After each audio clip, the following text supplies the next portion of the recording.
taking responsibility for whatever happens to you, knowing that you have consciously made the decisions that are now affecting you, knowing that what is happening now, today, is the direct result of your activity, what you did yesterday. Self-reliance is basically counting on yourself. Now, being self-reliant doesn't mean you can't work with others or trust others. Self-reliance means counting on yourself, trusting yourself, being confident with yourself, being responsible to yourself, trusting your own instincts. I'm wondering if there's any brothers in here who have broken restraints, gone over the limit. People told you this is as far as you're supposed to go, but you find yourself going beyond the limit. People who love you try to tell you you're going too far, but you won't listen because you're a grown man. You can do what you want to do whenever you want to do it and go wherever you want to go. Have you ever seen independence get somebody in trouble? Too much freedom can be a dangerous thing. It's a good thing to have some discipline in your life, to set some boundaries and say, I don't go past this point. Success, many will love you for it.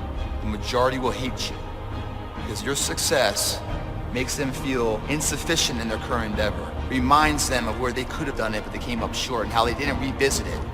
The difference between a winner and a loser, the failure's there every single time. It's just the winner gets back up, does it again, and does it again, until it goes his way. So now you're down that path and you're all alone. How do you know you're on the right path? How do you know what you're doing is in the right direction? Look at the small things of life. How do you do them?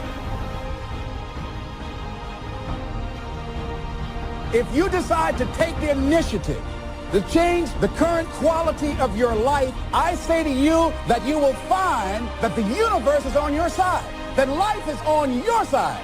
Now, would it be easy? No. Will you have some opposition? Yes. See, a lot of people won't try anything different in life because they don't want to get hurt.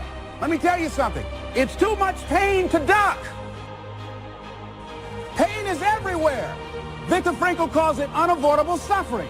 You can't duck it. But most people spend their life not wanting to deal with the pain of rejection, the pain of being disappointed, the pain of losing, the pain of failure, the pain of not being liked, the pain. That's called life. Life is full of pain. It's everywhere. But guess what? There's no gain without pain.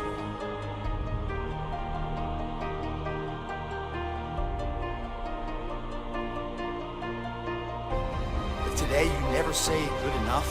Tomorrow, you'll always have enough. It's not the title that makes you. It's not the success that makes you. The character defines the success, defines the fame, and it starts right there. Championships aren't won in the theater or the arena. They're won in the thousands of hours in the training room, in the labs, in the 5 a.m. runs, when it's raining, when everyone else is sleeping. That's when it's won. It's how you look at something. If your name's attached to it, that you do it right, the best of your ability every single time. The heart of a champion is a light switch that's always on. It doesn't go on and off if someone's watching. It's constant.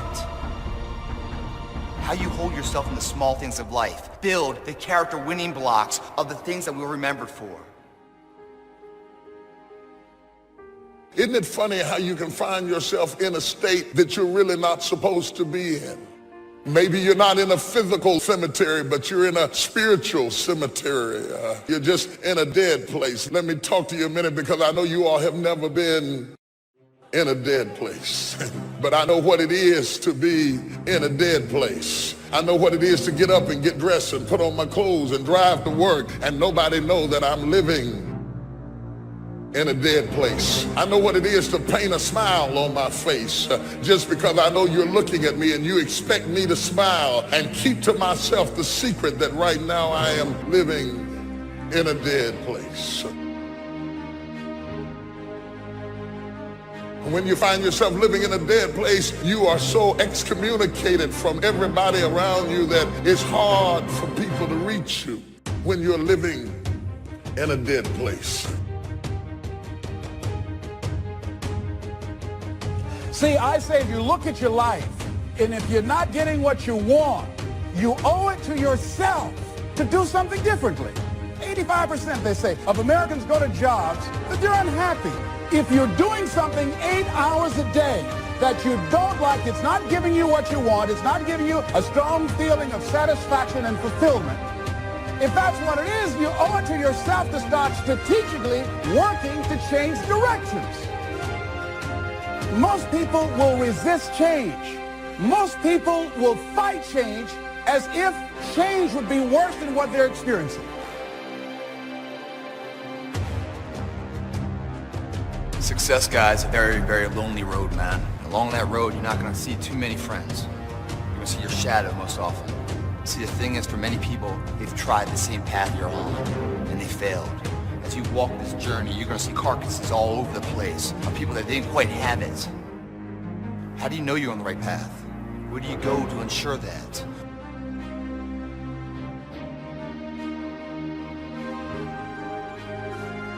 So many of us, we think that Friday is when life begins. We think Friday, when we stop working, is when we can be happy. Can we turn Monday into the new Friday? You ought to wake up every single day of the week. Doesn't matter if it's Friday, doesn't matter if it's Saturday. You ought to wake up and say, devil, not today. It's Monday, and I got a vision for my life. When I retire, then I will be happy. When I can finally cease working. The only problem is, as you start to study research, what you'll discover very, very quickly is that when people retire, do you know that the death rate increases? When people retire, depression increases.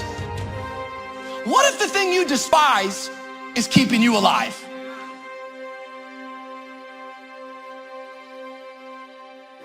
Sometimes the greatest moments in your life happens after pain, happens after hurt. It happens after those failures. You can be at the worst point of your life and you think you've done everything wrong, but that was all a part of the plan. Yeah, you may have messed up. Yeah, you may have put yourself in a bad predicament. So what are you waiting for? This might be the push you need to get the first step going towards your greatness, to going forward towards your purpose. Now is the moment. Now is the time. Stop looking back, talking about what you can't do, how you failed, how you're not qualified, how they're smarter than you, how they're stronger than you. I don't want to hear that. Take this next moment and think about where you can be if you put your all into what you want to do. The first reason why people hold back in life is because they keep putting their life on the back burner. They keep waiting till later to start living the life that they were meant to live. Because we all think that we got infinite time. We all think that we've got this enormous amount of time. Well, let me tell you something. If you keep waiting to live your life, eventually it's going to pass you by. Eventually, everything that you wanted to accomplish is going to just pass you by if you never find the confidence, or never find the hope, or never find the will, or the belief that says you should try to do this.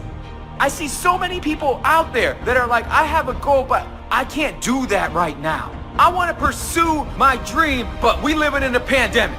I see a whole bunch of people out there who have a dream, but they're too scared to go after it. It begins right now as no one looking, man. And how you hold yourself, how you see yourself. What do you do when no one's watching?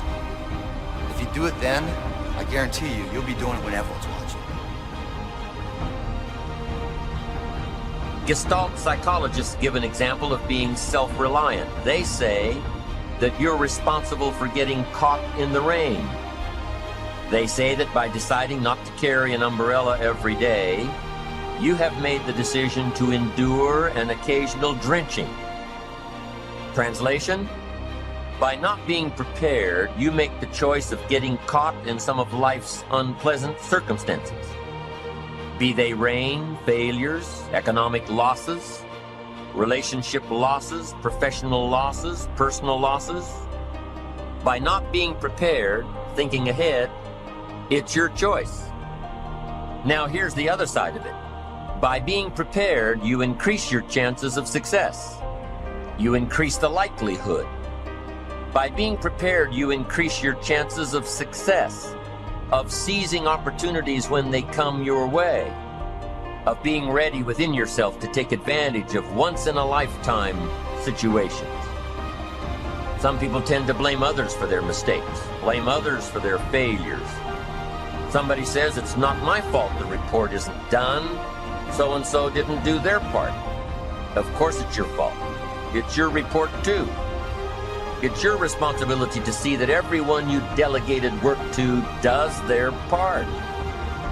Now, you can't control what others around you do, but it's in your own best self-interest, your enlightened self-interest, that you stay on top of things, especially if it's going to affect your future.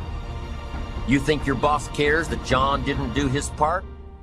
You think he sees John as the bad guy? Of course not. All he sees is that the report isn't done, bottom line. Be responsible for the things that affect you. You can make sure you're more responsible by checking in with those people who are working with you, the people who make up your team. You can be more responsible by saying, hey, John, how are you doing with your part? Do you need some help? Can we put somebody else in here to help you finish? Now, if John consistently doesn't handle his part, you've got to replace John. If he isn't doing his share, you've got to find somebody that will. Or what? It will negatively affect you. You can't wake up in the morning that the project is due hoping and wishing that John has done his part. No, you've got to be responsible because it's going to affect your career too. Now, my approach to my better future very early on in my career was to just go through the day with my fingers crossed. And I used to say something like, I sure hope things will change for the better. Then here's what I found out. They're not going to change. Somebody says, well then, how will my life ever change? Answer, when you change. When you change, when you get better, it'll get better. If you change, it'll all change. Don't put it on someone else. Hope that someone else will change it for you. Instead of going backward, instead of decaying, get stronger, get better, grow and learn and develop and live. Live in defiance of the weakness and in rebellion against the decay. Fight them for every inch they try to take. Do not surrender any ground ever. Hold the line. Keep moving forward. There's a greater you inside of you. You may be hurt, but I'm telling you, that's just a part of your makeup. So once you reach your greatness, you can tell people that you have to go through in order to get to your greatness. You have to go through. You got to fall down. You got to get back up and go at it again and again and again and again. It's not an easy road to being great. Take responsibility for yourself. Take personal responsibility. You can't change the circumstances or the seasons or the wind, but you can change your reading habits. You can change whether or not you go for the skills, burn the midnight oil, turn yourself around, multiply your value by 2, 3, 5, 10. That you've got charge of. That you have control of. You don't have control of the constellations, but you've got control over whether or not you go to night school, learn some new skills. You have control over that. And if you don't, that's your fault. You've got to take personal responsibility. You've got to be self-reliant. You. Nobody else can change your life, alter your ambitions, pave a golden road for you. But you can. It's up to you. Be responsible for yourself. Learn to reap the harvest without complaint. This is a sign of growing maturity. And here's where it comes from: taking full responsibility. Take full responsibility. For everything you do, be responsible to yourself. It's your crop. Whatever your paycheck is, take full responsibility. You say, well, it's my employer. No, it's not your employer. You can become twice as valuable, 3 times as valuable. Burn the midnight oil, learn some more skills, bring more value to the marketplace. I'm telling you, whatever your harvest is, take it without complaint. Take it without blaming others. Self-preparation leads to control over your life. We discussed this in the last session. Whenever you prepare correctly, taking all of the steps you're supposed to take, doing everything in your power to stay on track, whenever your preparations lead to success, achieving your goals, you reinforce the disciplines that got you there. Success leads to reinforcement of the proper disciplines. If what you're doing is working, keep doing it. If what you're doing isn't working, change it. When you are doing all that you can possibly do and are successful at reaching your expectations, keep doing it. Success is a reinforcement. Psychologists call this positive reinforcement. We all know about positive reinforcement. That's how we train our dogs. That's how we teach our kids. That's how the trainers at SeaWorld can get a killer whale to do tricks and follow commands and work side by side with humans by positive reinforcement. When you bring a brand new puppy home and try to teach him not to mess in the house, what do? You reward him for going outside or scratching at the door. When you're trying to get your toddler out of the diaper stage, what do? You reward her with special presents, make her feel special for learning something new. When you're trying to get your older kids to crack the books and study, what do? You reward them when they get good grades. You teach them that the skills they are developing now will have great positive effects on their lives later. But you reward them now. This is positive reinforcement. Learning that there are rewards for doing something good, something worthwhile, something of value. The greater the value, the greater the reward. The better you do, the better your reward. The greater the value, the greater the reward. A bigger paycheck, a better house, financial freedom. It's all a reward system. Now, there are 2 major benefits of positive reinforcement. Number 1, positive reinforcement builds good habits. If what you are doing, the habits you've gotten into, are building your ambition and increasing your success, keep doing them. Your success is reaffirming that these habits are good. Your success tells you that you need to keep doing what you are doing. By reviewing these habits that bring on success, you reinforce them, give them sticking power. Now here's the other side. By reviewing your habits, what you do every day, by reviewing your habits, you may find out that some of them are inhibiting your success. You may find out that what you're doing every day is bad for you. Or you may realize that you've gotten out of some very good habits.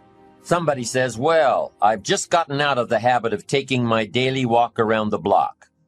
Well, I guess you'll just have to get in the habit of being sick down the road.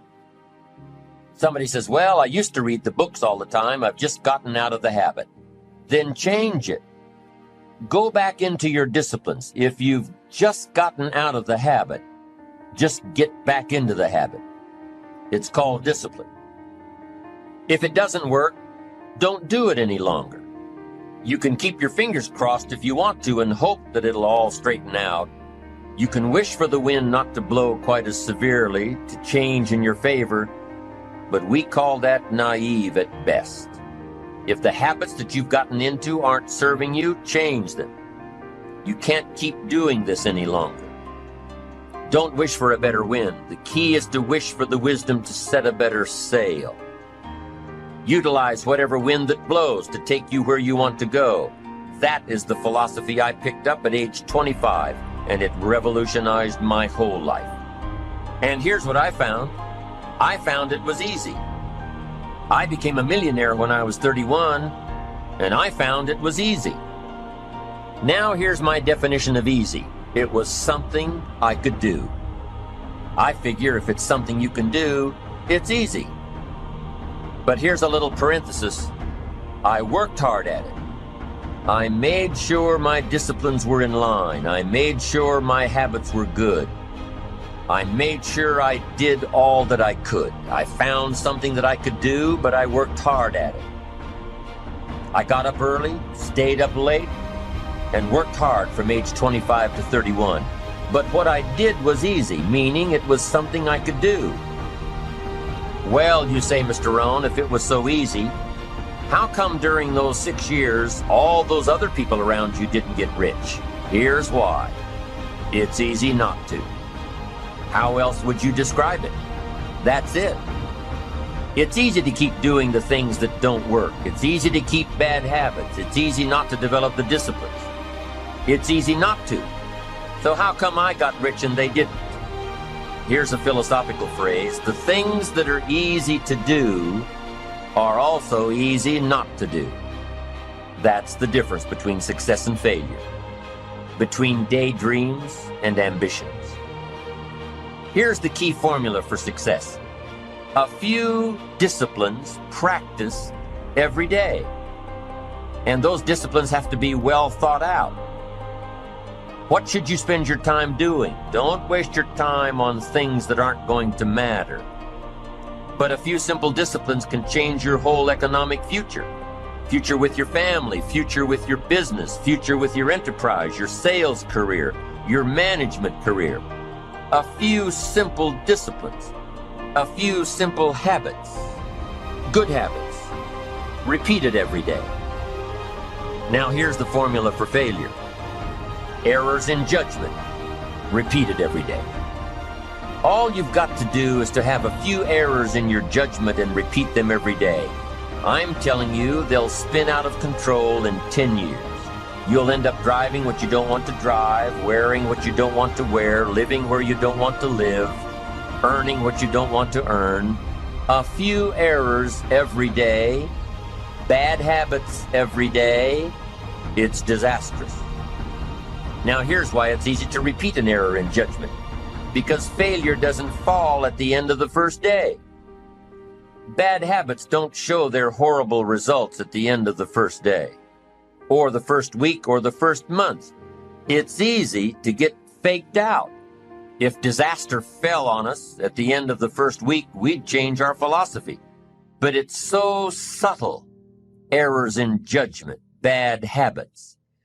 They're so subtle, they get you a little off course, a little off course, a little off course. You keep drifting off course, and all of a sudden you're caught.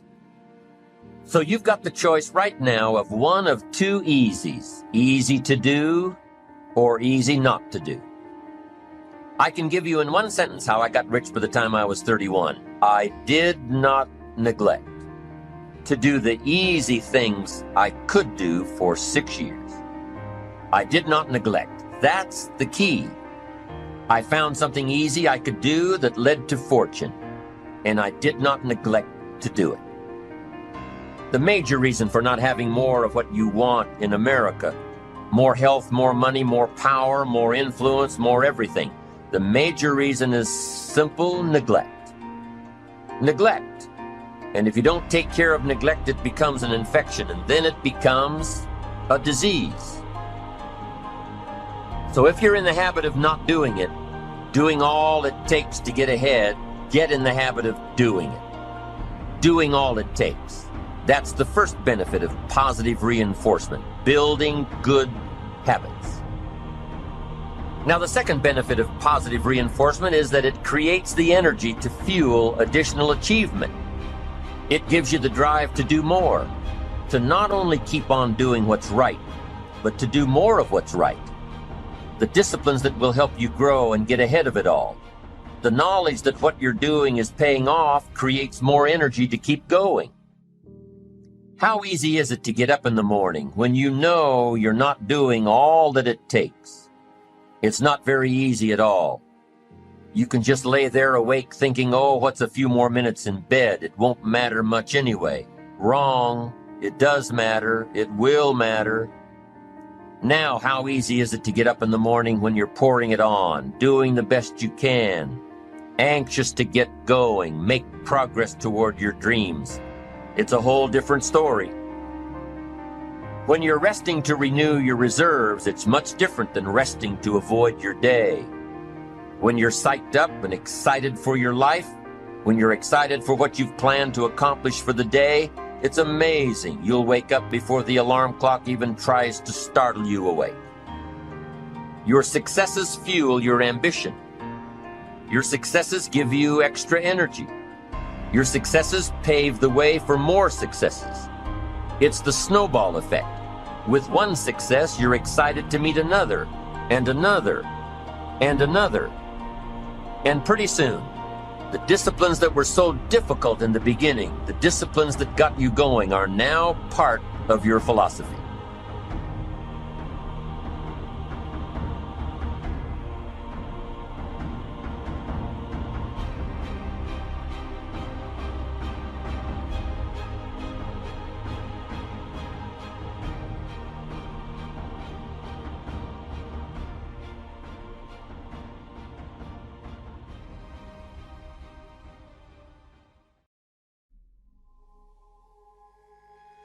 If you're not careful, you live in a constant state of anxiety, on the edge, worried about stuff.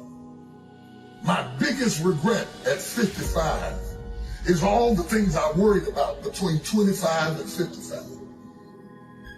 85% of them never happen.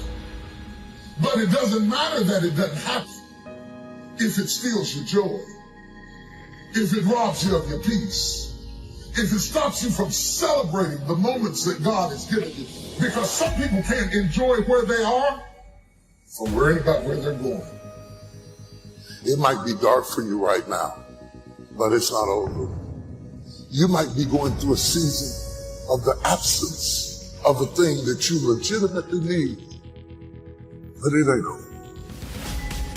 You may have to function for a while without the absence of the thing you adore, but it's not over. You might have to go without what your neighbors have, but it's not over. For somebody struggling just to keep your head above water, you're smiling just to keep from crying. You're doing the best you can, but you put 1 foot forward and 2 steps are made back. You're trying, but things don't seem to be quite working out the way you planned. You thought you'd be in a different place at this season in your life. You're doing everything right, but you're still suffering. You see, to be anxious is to have anxiety over a threat that has not been executed. Just worried about stuff that hadn't happened. I'm under threat, and life is a threat. Full of threats. Life is a fight for territory. And once you start fighting for what you want, what you don't want will automatically take over.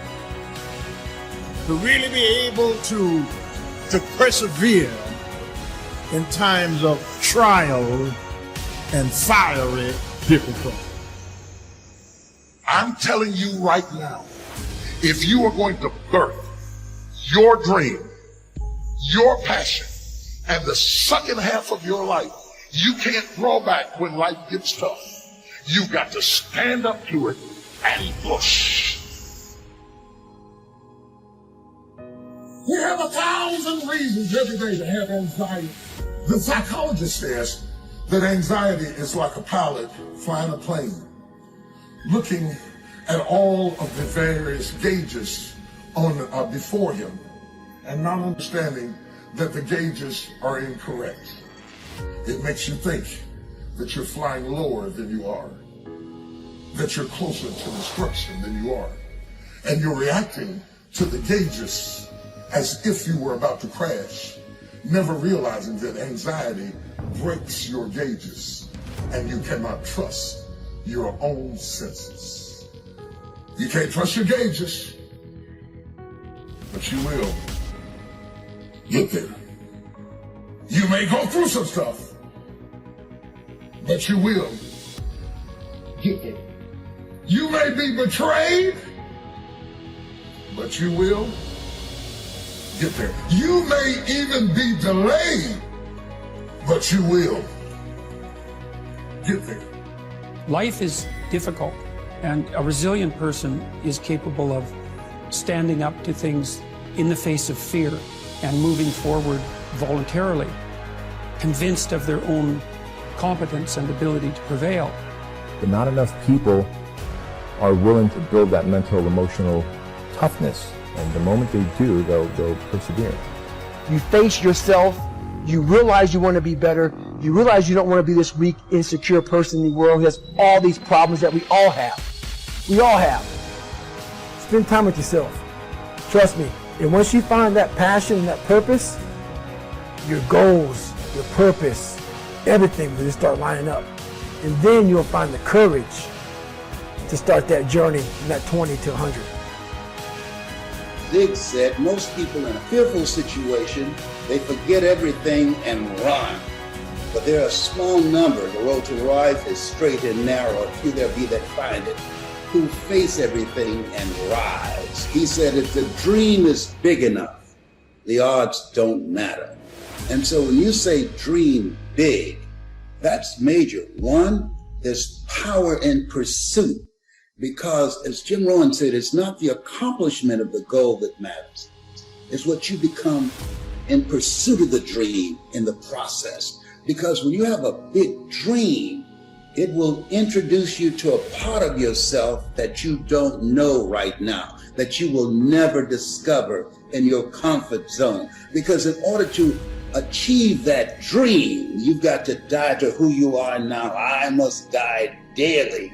You must die to who you are now to give birth to who you are to become. I believe that all of us have stories of greatness. When trials and difficulties come, when your health starts to fail, when your children break your heart, when persecution comes just because you're trying to do the right thing, when difficulties, tough times, hard days, long nights, it is then that your faith kicks in to let you know that he's a very present help. Everything starts out good. And as long as it stays good, you don't know what you got. You don't know what you can do. You don't know what you can stand. You can't rely on a fair weather relationship. You don't even know who you're married to until all hell breaks loose. When the lightning is flashing and the thunder is raging and we're downsizing and we got to move into what looks like a closet, you don't know what you got till the storm breaks loose. It is the storm that defines character. It is how we react to the crisis that proves the depth of our relationship. If you just keep up your defense, you may rock a little bit. You may shake a little bit. You may have to buckle up.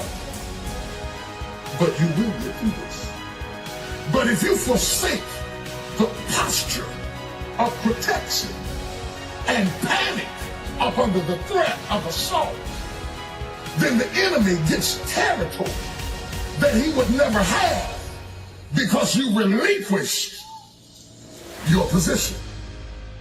There's something that you could do, that you could think in your life that would radically change your life. Somebody could take the hand you've been dealt and win with it. Same circumstances, same ideas. They would do it through what they thought about your life. But we don't need somebody, because we got you. Discipline requires that you hold your position even when you're under fire. You can't speak peace outwardly if you have turmoil inwardly. If as long as you got peace on the inside, hell can be breaking loose on the outside. And you can speak out what you hold in. The worst storm in the world is not the one on the outside, but when it gets on the inside, you cannot speak flood have. A ship never goes down because the water is around it. It doesn't matter how much water is around it. It was designed to sail on top of the water. And as long as the storm is on the outside, the ship can sail through anything. Don't look at it and say, why me? Look at it and say, why not you? And just get up and put one foot in front of the other and use your situation to add value to the world. The quicker you shift your perspective to add value to the world, the quicker you'll get to your situation and your circumstance. Learn how to handle the winters. Just the winters of the calendar in the last 12 years, how many winters? About 12. But it's not just the winters of the calendar, it's not just the winters of the season. There's all kinds of winters. The winter when you have all kinds of hecklers on a telephone call. The winter when you can't figure it out. The winter when it all goes wrong. Right? The winter when you get that first half dozen refunds. The winters of your life. Social winters. Political winters that we're going through around the world. The economic winters that a lot of people are experiencing these days. Personal winters when your heart is smashed in 1,000 pieces and the nights are unusually long. It is simply called winter time. But here's what you've got to do in your own personal development, your own personal growth, and that is just get better at handling the winters.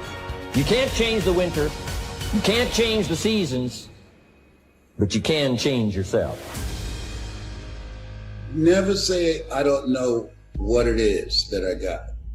What's most important, commit thy works unto the Lord, and thy thoughts shall be established. Commit yourself to do that which is in your heart. You were not born to work for a living, but to live your making. And living your making will make your living. We get paid to work on a job. That's what we get paid for. But your calling is something you're made for. What is it that you would do free? Something that you love it so much, you do it for free, and you do it so well that people will pay you to do it. That's your dream. That's your superpower. You can get wiser and stronger and better.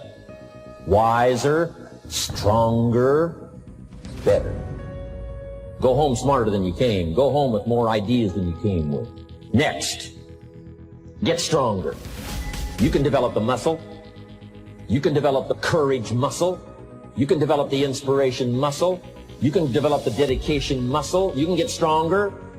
There isn't anybody here that can't get stronger. Next time we see you, may not even recognize you. How strong you're going to be able to become in language, in style, in personality, the ability to cope, the ability to handle with anything that happens, no matter what happens. And the third one is get better. We can all get better. I've gotten better. First talk I gave, I stood up, my mind sat back down. But here's the secret to my success. I stood up and did it again. Stood up and I did it again. And I did it again, and I did it again all those many years ago. I did it when I was scared, and I did it when I didn't want to, and I did it when I was ill. And I did it when it didn't work well, and I did it when they didn't appreciate it. I just did it anyway. And now all these years later, I got better. I got better day by day, and week by week, and month by month. And I'm asking you to do the same thing until you can develop a long arm and a long reach, until you can develop influence that won't quit. Touch people next year you couldn't touch this year. Touch people now you couldn't touch before. Conduct a meeting now you couldn't conduct before.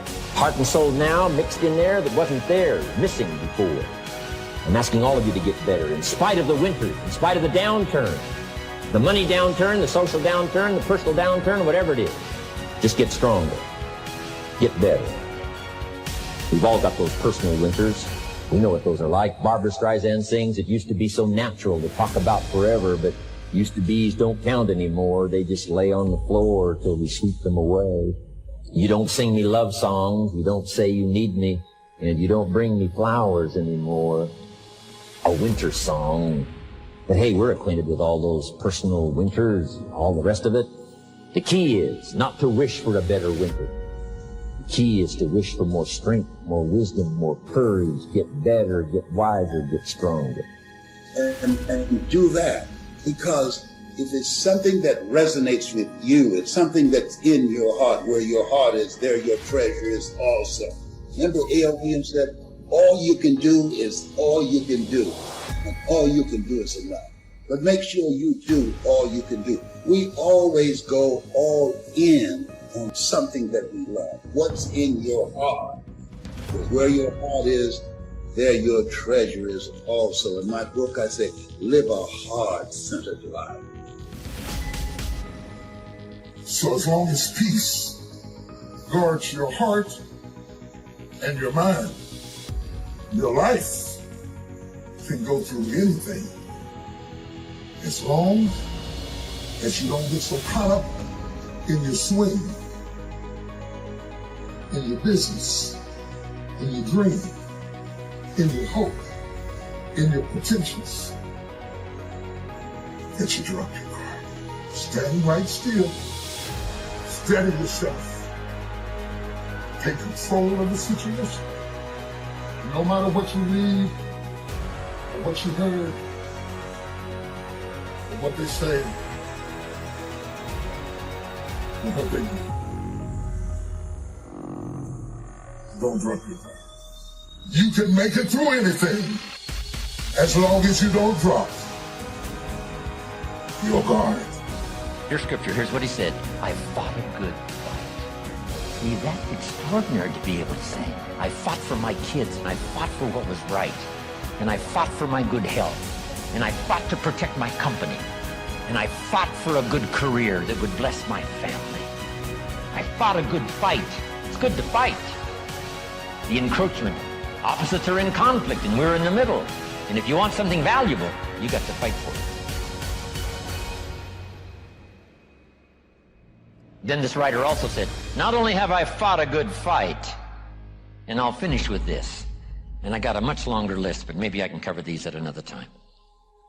He said, I fought a good fight, and I kept the faith.